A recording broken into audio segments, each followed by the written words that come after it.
back to Talk Time. And today my special guest is Miss Tabatha Wilson. Hello. Hello, Miss Tabatha. Hello. Thank you for doing Talk Time. Thank you for having me here. This is a blessing. Appreciate it. You're a blessing. And everybody about to find that out. Thank you. You know, Tabatha has a tremendous story and testimony to share with the world. And at this time, I just want to say, if you have any little kids or younger viewers, I would like to ask that they probably should not watch this actual Talk Time with Tennia, only because of the nature of the things that we'll be talking about today. But please don't think that this is going to be a naughty show either, because we're going to glorify God, okay? But it's just, we kind of talk about some intense things today. So thank you. So Miss Tabatha.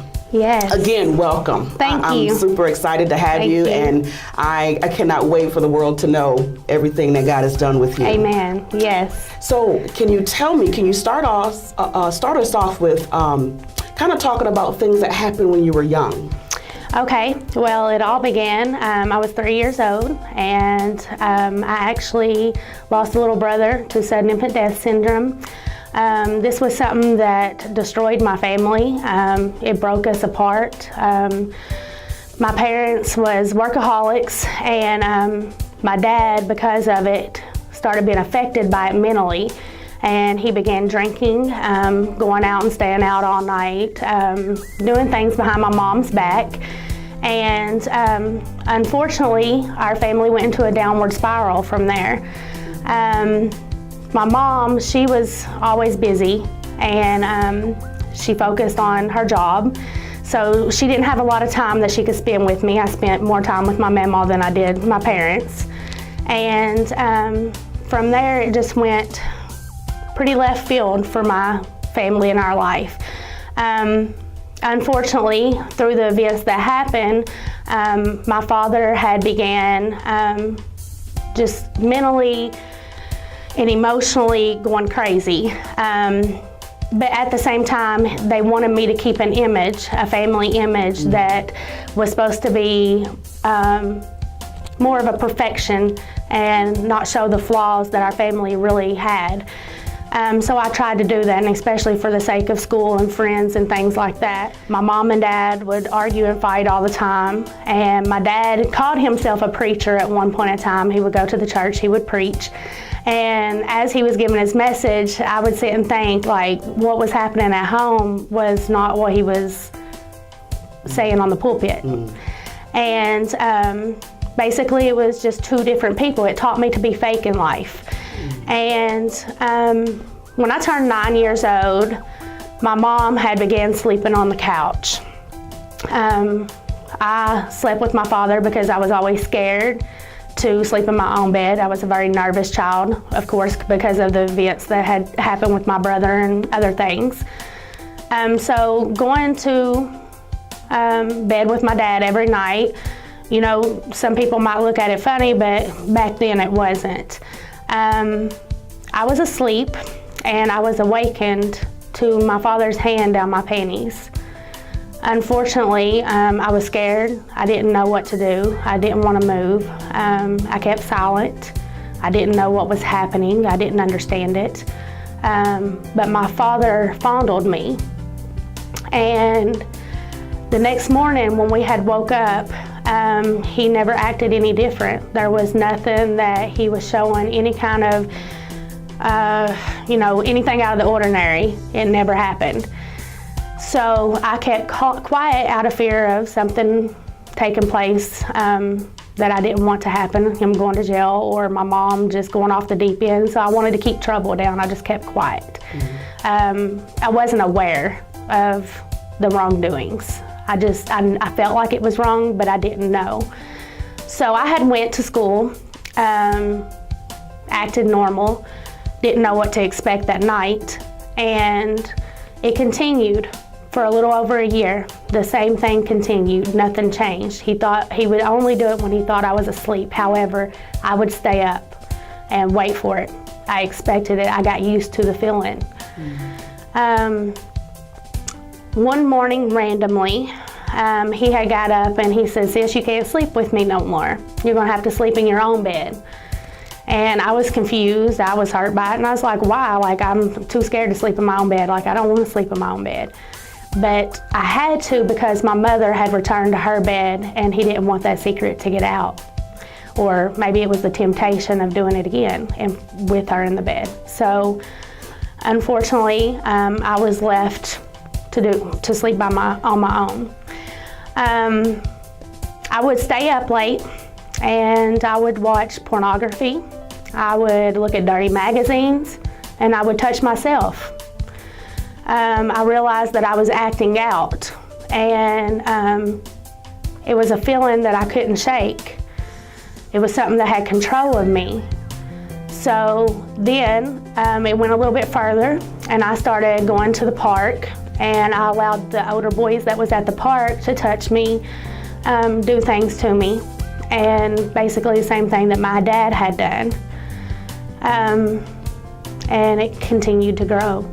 By the time that people started finding out, my reputation was scorned. When I lost my reputation, I lost myself. That was the only thing I had left, was what I presented as the fake person in front of people. And when they really realized who I was, I didn't care no more.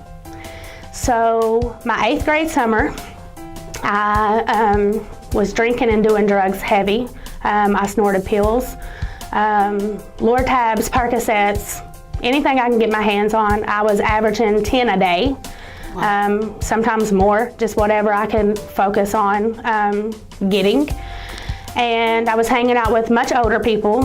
I lived in an apartment complex that you would say was the projects of my town. So that opened doors for me to find things too. I never had to pay for nothing. It was given to me. And that's a lot of why people get what they get now, because they don't have to pay for it. Like, you can do things to get stuff like that. So it grew and it continued to get worse. Unfortunately, I did lose my virginity and I started seeing other men. I got a little wilder. It just continued to grow. It was like a domino effect. It was just going. And the wilder that I got is the more control that I lost. I was seeing different guys. I was just out of control. My family put me in rehab the first time. It never done any good. I came right back out, continued doing the things that I was doing before. And then I went to a party one night, and still to this day, I don't know what happened, but I was left naked in a ditch line in front of an apartment complex. I remember digging my fingers into the ground and trying to pull myself up, but I was so intoxicated that I couldn't move. I heard a voice speak to me, and I know it was the voice of God, even in my time of trouble, and say, "You're not done yet." And it was like it gave me a little push to raise up. And when I raised up, some people that was at the other side of the parking lot had seen me. And in the town that I came from was a small town, so everybody knew everybody. They knew who I was. They seen me in the street light. So I had fell down and I guess I had collapsed right then. They had took me to my parents' house, the apartment that they had.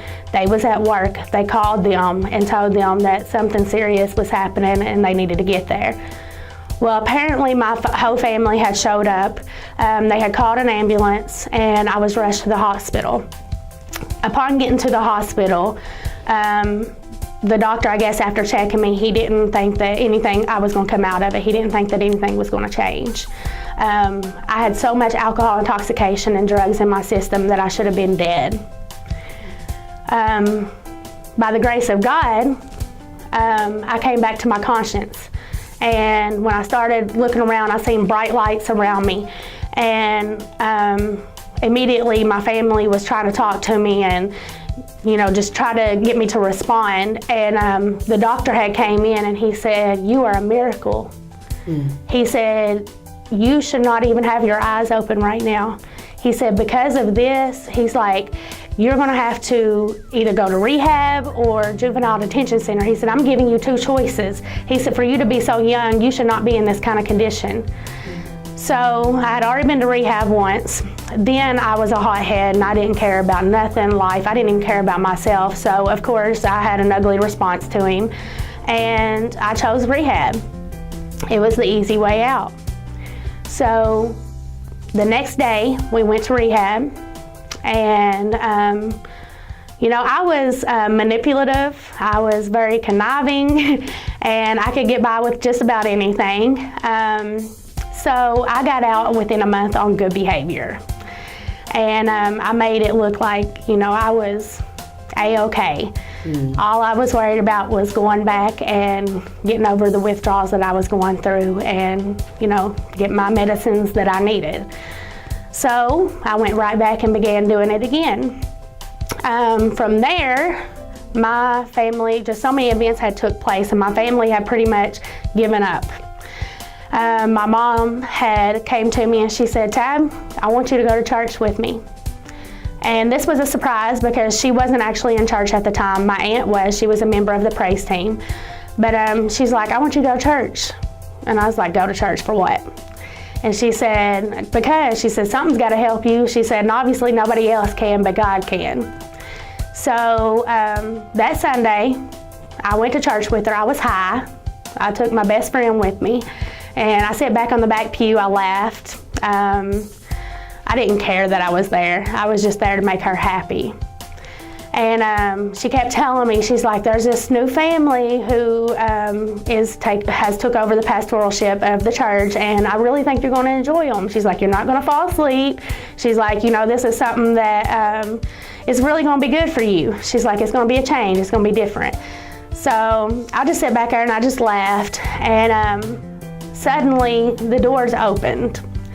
The pastor and his children and his wife had walked up onto the pulpit, and this guy had got on piano and he started playing, and then his brothers had got on the drums and just different instruments. Well, as he started playing and singing, conviction came into my heart and I began crying. I didn't understand it then, and I was like, okay, what am I doing? I'm sitting here wiping my tears. And my best friend's looking at me and she says, are you okay? Like, she didn't expect that. And I was like, I'm fine. So I'm sitting here wiping my tears. And the guy that was singing, it was just like he was reaching into my heart and pulling it out. And I felt an attraction there. Used to I would use guys just for drugs, money, whatever. But this guy was different. Like, this was one that I just felt something. And so I would tell her, I was like, just nudge my arm. If he's looking at me, don't let him know I'm looking at him. And she done just that. So we never spoke after church. I went back home.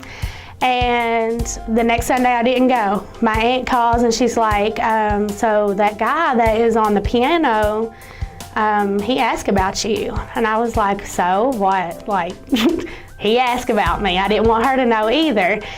And she's like, so won't you come back next Sunday? They was doing anything they could to get me back in church. And I went for him, of course. And when I had went, we did talk after that service. We exchanged phone numbers and he became my friend. I actually fell for him pretty quickly. He was different from the guys that I had been around. He wasn't the drug user. He wasn't using me for one thing. He was actually a friend, somebody that I could talk to late at night about the things that bothered me. Unfortunately, I fell for him and he wasn't having it. He thought I was crazy. He told me I needed help. I needed to learn to love myself before I could love somebody else. And I was like, okay, so he wants to play hard to get, so I'll go out and talk to other guys. So I done just that. I'd talk to him on the phone sometimes, but not like we used to. And every time that I would talk to him, I'd bring up a guy, like, this guy done this or this guy done that. And I knew that if he cared even a little bit, that would bother him, and it did. After a period of time, things had happened. I was dating a guy who supplied me with narcotics. I thought I cared a lot for him. However, he cheated on me with one of my best friends, and I was laying in a ditch with him kicking me because he was crazy and he was messed up on his own drugs. So finally, that was where everything had completely broke off. And me and Alex became close. And we rekindled our relationship, and he's like, I'm here to support you. And he realized he loved me. And he didn't love the person that I was, but he seen my potential. And so he didn't give up on me. Now, Alex is the gentleman that was playing the piano at the church. Thank you, yes. He was the piano player at the church. And he didn't give up on me. So after I had talked to him about a lot of stuff, he's like, Tab, pack your stuff the day that you turn 18. He's like, I'll get you out of there. He's like, I don't know how. He's like, but I'll get you out. The day I turned 18, I had my stuff packed. He came and picked me up. It was a problem because there was a lot of my family who did not like the interracial relationship. That was a battle within itself. And I didn't care. I pushed through that. I fought through that. But we get back to his hometown, which was like an hour and a half from where I lived at originally. And at first, his parents, his dad was a preacher, his mom's evangelist. They didn't believe in shacking up. So we did not know where we was gonna go. We slept in a car. We went to the church house because he had the key to it, his dad's church, and we would sleep in the pastor's office. And long story short, he had got a really good job, and then I had got a job, and we ended up getting an apartment in the projects, which was our first place that we lived. And I grew a lot living there. A lot of things just inspired me and made me see the world in a different lens. And it made me grow up. So from there, we got married, and I am now Mrs. Wilson, which is a blessing because a lot of people did not want us to be where we are today.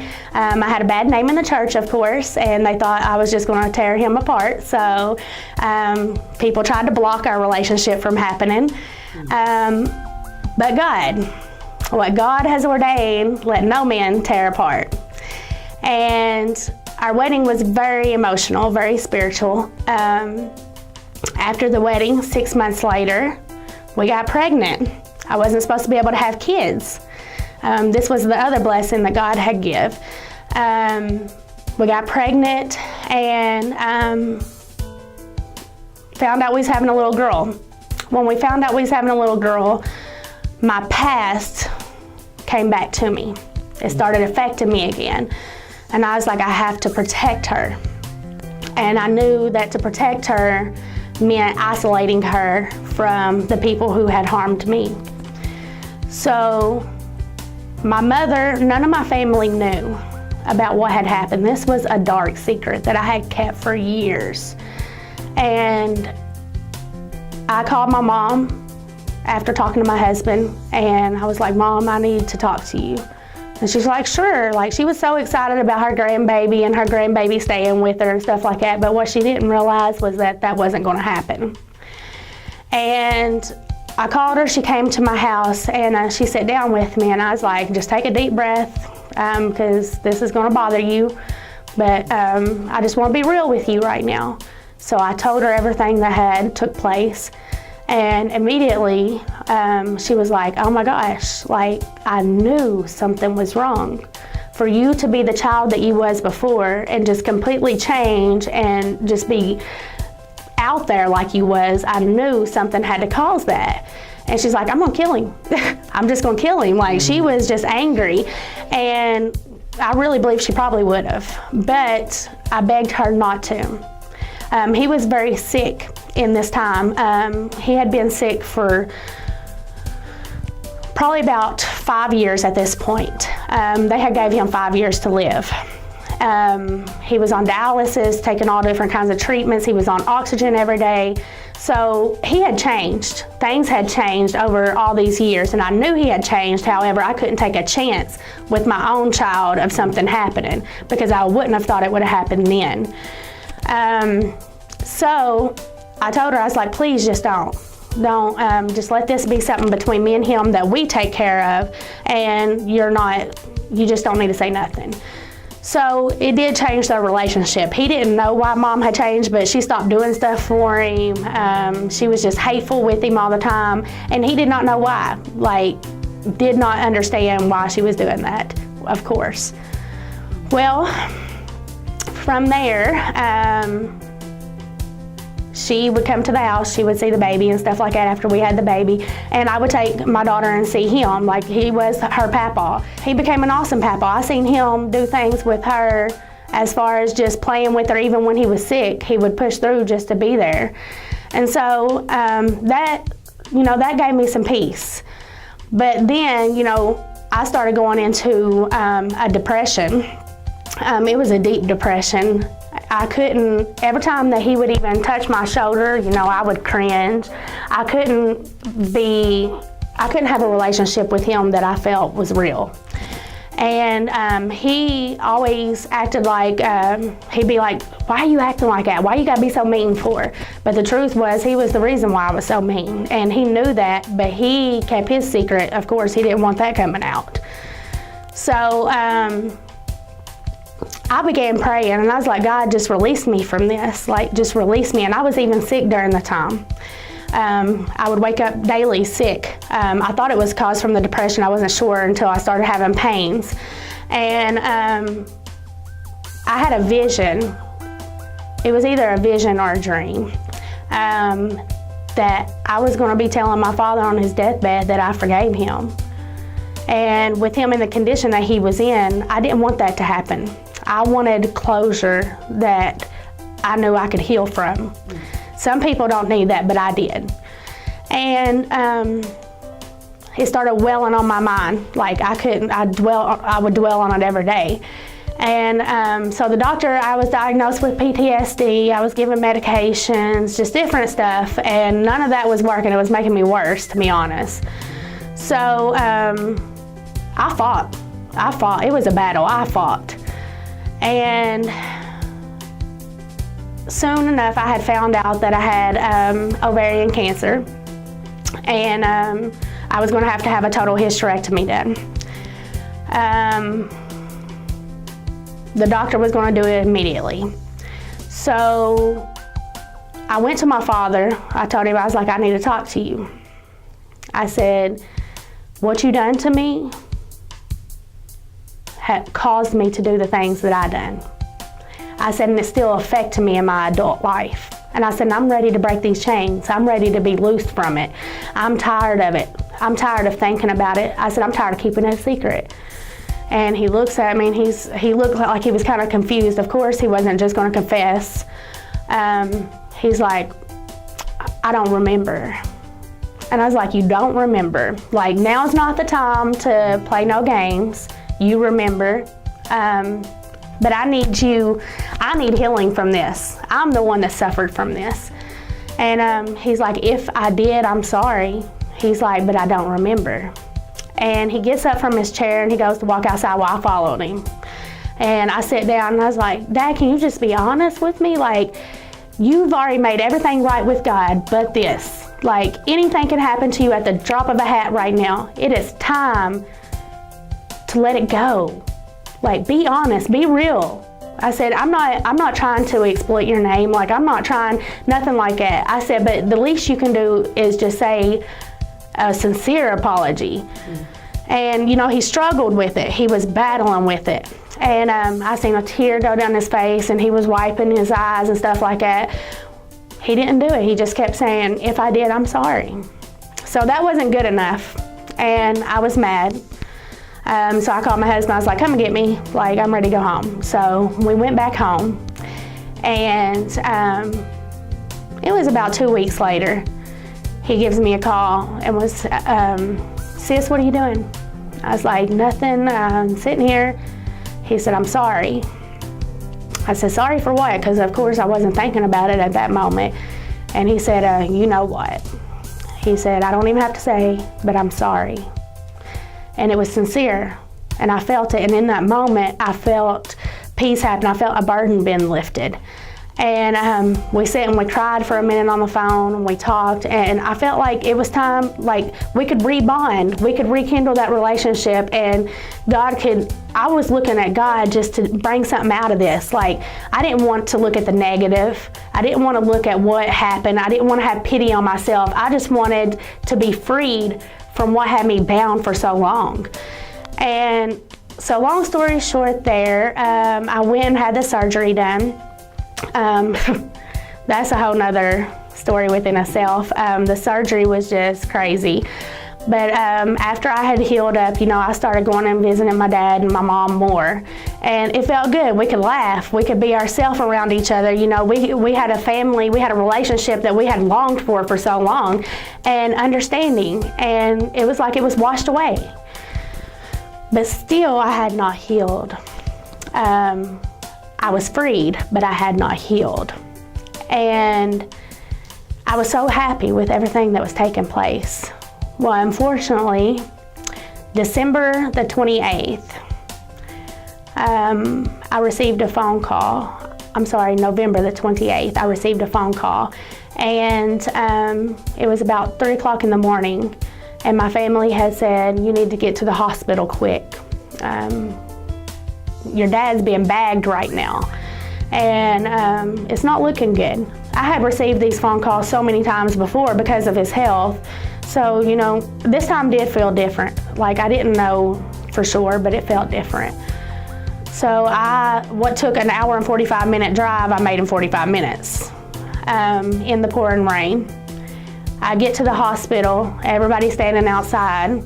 I run in, and my mom was sitting in the room, and I believe my aunt, I'm not sure, I can't remember, but I walk in, and my dad's laying on a table, and he's got one tube sticking out of his mouth and nothing connected.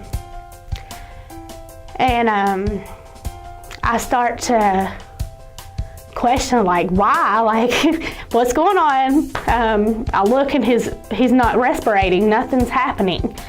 And Mom said he's gone. And when she said he's gone, it's like my whole world went spinning. I felt his hands, and they was ice cold. And that moment is what I seen in my vision. But praise God, we took care of it before that had happened. And we was in another place in our life. And I knew that he made it because of that. God gave me and him both a second chance in that moment. Because of God, I actually got to have the relationship with my dad that I wanted before he passed. Well, after he had passed, a lot of things had happened. I had to go home and help my mom with my 16-year-old brother, just to keep them company and be there as an emotional support for them. And our family, it tore us up. Like, with him passing, we didn't realize how much you miss somebody until they're gone. And that was it was a very hard situation in our life to get past, and it's still fresh. It's still fresh. Yeah, 'cause he just passed in December, right? In December. So it's been exactly 10 months. Well, we buried him December the 2nd, and it was November the 28th when he had passed of 2015. And what he did accomplish on this earth, my story may seem like, I don't want to picture him as a bad person. That's one thing I don't want. I don't want his name to be in vain, because at least we overcame it. Yeah. And at least he did give it to God, and he changed himself. And through that, I also changed myself. But it was all God. It was all God, because a lot of people, they hide these secrets and never bring them up. Right. Never. But God allowed us to both have a second chance. Amen. Amen. I'm so glad that you and your father were able to bring that out. Yes. And reconnect as father and daughter, Yes. as a normal relationship. And that's beautiful. That's what God can do. That's what he can do, even if you go through such tremendous events. Yes. He'll turn it around to something beautiful. Now, Ms. Tabatha, your reasoning for being so transparent with us on all these things, what do you want to tell the world on everything that you've gone through? What was your reasoning for letting us know this today? The reason for me being here today is because in my weakness, I found strength. God showed me that when I keep faith in Him, He can do anything. You know, we went and we stayed with my mother and helped take care of my brother and stuff like that. A lot of things was happening, and it was actually, you know, two families can't live in a house together. And yes, and you know, me and my husband started praying. We was like, God, remove us, like, help us, like, bring us closer to you, stronger in you. Like, we cannot allow our relationship to fail because of, you know, such a tragedy that had happened that made us come to this moment in our life. We started praying. God opened a door. He told us to get on Indeed. This was a site we was used to. We had done, you know, different job searches before through it, but never this one. My husband was a worship leader, so he had told us to get on Indeed, and he said, put in contemporary worship leader needed. And that's what we did. Well, several churches had came up, of course, that needed contemporary worship leaders. We wrote them down, and I started going through looking at Facebook pages, church pages, and stuff like that. We knew what we was looking for. We wanted something diverse for our family. We wanted something that was real. We didn't want a fake church. Like, that was just out of the question. But we waited on God's lead. So I narrowed it down to like 3. And one of them was a church in Mount Pleasant, Michigan. And just by looking at the website and stuff, I was like, wow, like, this church is really amazing. And I reached out to the pastor before my husband did. My husband did not know. And I was like, yes, sir, I just wanted you to know we're stepping out on a leap of faith. I seen that you're looking for a worship leader. My husband's very anointed. You know, I just got into all that. And he writes me back, and this is how I knew he was real. He said, may I ask why you are writing me and your husband is not? He said, I need a strong leader on my team. So I was like, this is a real pastor. You know, this is a real man of God. Like, why is this woman writing me on behalf of her husband? So, and he didn't mean nothing by it, of course. He was just curious of why I was writing and not him. So, I got mad. I was like, I got mad at my husband. I was like, you need to get it together. Like, I'm going to need you to, you know, go and do this yourself and, you know, put your name out there. Why am I doing it? But I kind of felt like his secretary, and I've always, I guess you can say, kind of been in his shadow. I stayed in the back scene. I always encouraged him. I didn't have my purpose yet. I didn't know my purpose yet. So it was kind of funny, but the pastor ended up writing us back. Alex didn't at first, and the pastor ended up writing us back, and he's like, are y'all still interested? So it went from one thing to another. We started doing video calls and talking on the phone and getting to know each other, and it just felt like God. It was just amazing how we felt like we knew these people that we knew nothing about. And then we ended up taking a trip to Michigan and visiting the church just at the drop of a hat, kind of. And upon visiting the church, we felt like we was home, like this is where we needed to be. We knew then that God had a purpose in this. Well, the funny thing was, the pastor was like, well, actually, we've never even put an Indeed ad up. Like, we've never done nothing like that. He's like, so, and I was like, hold on, like, I'm not lying. So let me go back and show you. So I go back on Indeed, and it wasn't there. This ad was not there. We had never heard of this place, knew nothing about it. Like, it was just crazy. So I was like, okay, he's really going to think we're crazy. Like, we're just trying to stalk him or something like that. But it was God. So God just worked it out.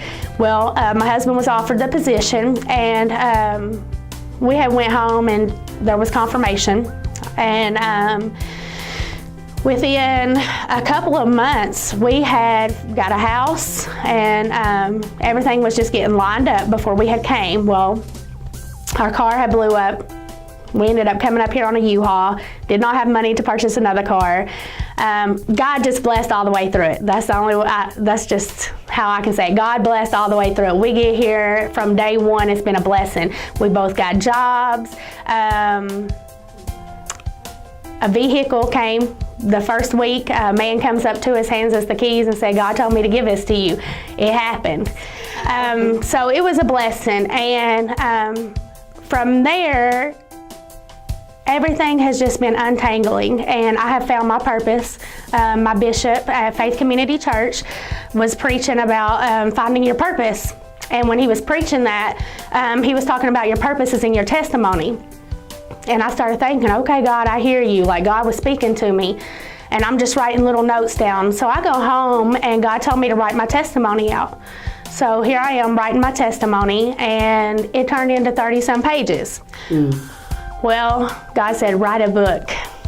And I can now say I have just finished a 22-chapter book. It's called Divine Purpose. Yes, something I never imagined doing. But I just finished it, and I'm just waiting on, it's not published yet. It's not even edited yet. Like, I'm just waiting on God to bless that area. It's coming. It's coming. It is coming. But the book will give you the details of my testimony. It's autobiography. So it gives the details and the rawness of my testimony. And I wrote this not for myself, but for God's glory, because He's the one who has put me here. I never imagined being here today. I've never felt like nobody. I've always been a person who had my head down. I felt like I wasn't worthy of having friends. I felt like I couldn't walk in my own. I was fake. I was walking in a counterfeit purpose, basically. And I'm also now a volunteer and advocate for women of domestic violence and sexual assault. That happened upon coming here. And God is just blessing. He is continuing to bless, and I'm thankful to be here today because this is a blessing as well. And this is to inspire others that even though you walk through things and you keep your head down, pick your head up, because God is able. God is able, but it's a matter of the faith and enduring and pushing through it that God can take you to where you need to be. You know, sometimes it's all about the relationship and seeking Him, and we have to get that relationship with God to understand. And there were so many times I was like, God, where are you? Like, I'm praying, but I ain't getting nothing out of it. And this happened many years through my life. But God has to allow us to go through things to prepare us for our purpose. We have to be able to withstand what God has got for us. And it's maturity and growing in God and gaining wisdom. And that's something that has happened now. And I'm thankful for that. I am blessed for that. And, you know, I'm no longer a victim. I am a victor. God has brought me out. Amen. God has brought me out. Come on, Tabatha. Yes. Yes. Hallelujah. Amen. Well, you are a blessing, girl. Thank you. Oh, my goodness. Thank you. Tabatha and I actually sat and chat yesterday because I really wanted her to tell the world this tremendous testimony, and we were trying to, you know, she told me details of things, and we were trying to figure out a way to kind of condense it down a little bit for TV, but yes. you know, she shared all the important things today that will bless other people. Now, if you want the details, though, you're gonna have to get her book once it's yes. out and being sold, and it's called Divine Purpose. Divine Purpose. That's right. Yes. You know, friends, a lot of times we go through these dark secrets. We go through these things that people don't know about, whether it's being molested, whether it's being addicted to porn, or whatever your issue may be. We keep those things in, and sometimes we keep them in till we die. You don't even get delivered from that stuff. But I'm here to tell you that God doesn't want you to keep it in. Amen. Satan wants you to. He wants you to keep it secret and covered up and never dealt with. That's not what God wants. And I thank you so much for sharing. I'm sure it wasn't easy sharing this stuff, but It's not. It's not. I know your heart and your passion on helping others to be free. Yes. And now you're walking in a new level of freedom. Amen. That you've Yes. never walked before, right? Yes. Hallelujah. Well, thank you Yes. again, Miss Tabatha, for Thank sharing your you. story. And now, again, please get her book. We'll have to have you back on after you're this famous author and speaker. Yes. Amen. I claim it. I claim it. Amen. Amen. Well, thank you for watching Talk Time today. I love y'all, and we'll talk to you soon.